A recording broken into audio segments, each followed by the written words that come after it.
Stay tuned to find out why you should be a member of Public Justice. Hey, thanks for joining us. Today you're going to find out more about the Public Justice Foundation and the important work that they do. And to help us learn more, I've invited the Membership Manager of Public Justice Foundation, Maggie Barr, to join us. Hello, Maggie. Hi, Mike. How are you? Fantastic. How are things in D.C.? Wonderful, thanks. Are they warming up yet? No, they are not. Bummer. Unfortunately. Well, Hopefully soon. it's going to happen sooner or later. Well, hey, I'll be seeing you in Chicago on, I think, April 9th at the Phone-a-thon to try to raise more members and more funds for the Public Justice Foundation. We're happy to support that. So if someone's wanting to learn more about public justice, can you tell us, for example, what are benefits that people get by being a member? Sure. Well, one of the benefits is that you'll have the opportunity to be involved in or even co-counsel cases beyond your practice. Okay. Additionally, we have unlimited access to our Speaker Series program, which offers CLE credit and features experts covering timely topics. Okay. For example, our next one, which is taking place on April 1st, will feature Erwin Chemerinsky, and he's going to be reviewing major Supreme Court cases from the October 2013 and 2014 term. Wow, and those webinars, CLE webinars, are free for members. They are, absolutely. Fantastic. Well, let's talk about some of the cases. Y'all do really important work across the country. Can you tell us about a case or two that has made a difference? Sure. Actually, a recent case that we had was a whistleblower case alleging that Trinity Guardrails had defrauded the federal government by failing to disclose significant design changes, which caused death and severe injuries to the public.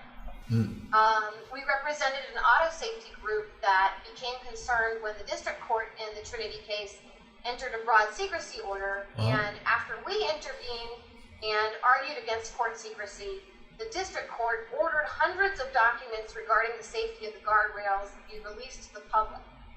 So if these documents are kept secret, the public has no way of knowing just how dangerous the guardrails are, because they've actually killed people. Wow. And this is the problem with keeping court documents regarding unsafe products sealed. There's a real human cost. Well, tell us about some of the current cases that are being worked on now by Public Justice.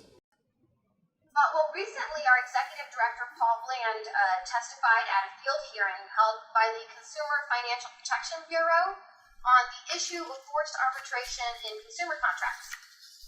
Paul urged the CFPB to take regulatory action after a recent CFPB study confirmed that forced arbitration clauses are bad for consumers. That's one recent case or recent issue that we've tackled. We're also preparing for a few trials in our Washington state cases that are designed to stop mega dairies from contaminating local drinking water.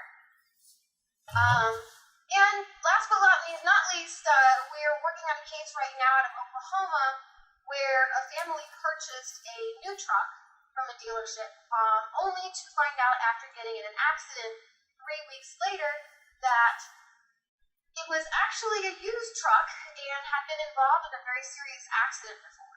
Wow. Yeah, it's crazy that happened. But the dealership refused to pay for repairs that would make the truck safe. And the family tried to bring suit against the dealership. But then the dealership tried to kick it out of court and into arbitration. So we're fighting on the basis of the arbitration agreement's unfair terms to get that in favor of the family. Yeah, that's one of the things I know that I'm excited about that Public Justice does is working to support our Seventh Amendment rights to a jury trial, and that's just being subverted now by corporate America, taking away our rights to get into the courthouse to get justice. So appreciate that. Well, when someone supports public justice, what are the funds used for? You know, I'm a monthly member. When those monies come in, what are those funds used for? Well, we're a public interest law firm, so very few of our cases generate attorney's fees, at least for us. Instead, we rely on membership dues to fund our operations. So basically, they go towards case costs, to promote our public interest awareness work, and to pay salaries as well as all of the other daily activities of a law firm. Right, so you're taking on cases that may not have an economic merit, so a private law firm couldn't afford to do that, right? Right, exactly. Outstanding. Well, Maggie, who should join public justice? Well, the answer to that is everyone. We have quite a few non-attorneys who have joined our fight because they know that the work that we do is critical towards our country's legal system. Absolutely. That's why I'm a member, and that's why my company, Advocate Capital, has pledged to pay the first month's dues, as you know, of any new or renewed member as part of the upcoming phone-a-thon if they sign up through Dan Bryson and my team, which is the White Sox team in Chicago. So if you're watching and you want to learn more about how to take advantage of that, there will be links below this video on YouTube to show you how to get your first month free. Well, Maggie, thanks so much for being with us today. Thank you for having me. It's always great to speak with you. Have a great afternoon. Thanks, you too.